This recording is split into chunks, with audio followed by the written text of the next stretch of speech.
ও আজকের ওয়েদারটা এত ভালো লাগতেছে, মনটাও আজকে ফ্রেশ। আশেপাশে দিয়ে কারোরে দেই না, ব্যাপারটা কি এমন ফাঁকা রাস্তার মধ্যে হুন্ডাটা রাখিয়া গেল গা, আবার লগে দি চাবিটাও থুয়ে গেছে গা, ব্যাপারটা কি?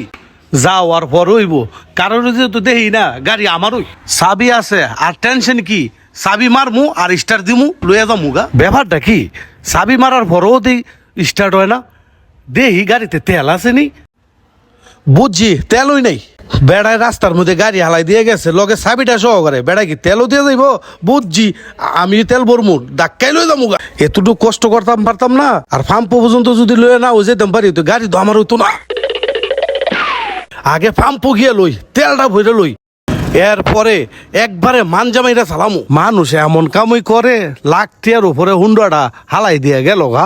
ও আমার লিগে ভালো হইছে, এখন শুধু পাম্প যামু আর তেল ভরমু, বিন্দাস ঘুরমু, শুধু ঘুরি আর ঘুরাঘুরি, একদম টাঙ্কি ফুল কইরা তেল লমু।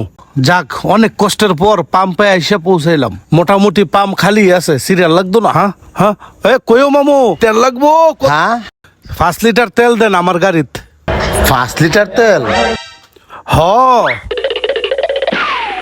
আরে 5 লিটার তেল ভরে দেন, তাড়াতাড়ি দেন। এই মিয়া, পাম্প তেল নেই আজকে 1 মাস ধরে, তোমারে 5 লিটার তেল দেবো কই থেকে? হ্যাঁ, আরে আবার ইডা আবার কি কন, তেল নাই। হ্যাঁ, গাড়ি হালাই আবার কই যা কেউ? ও গাড়ি ঢেলে যাও, গাড়ি দিয়ে হালাই যাইতেছো গা। ও তেল যদি না থে গাড়ি নিয়ে কিরমু, এই হুন্ডাটা রাস্তাত পাইছি, রাস্তার মধ্যে হালাই দিয়ে যাইতেছি গে। ও ঠিক আছে তাহলে, না যাও গা।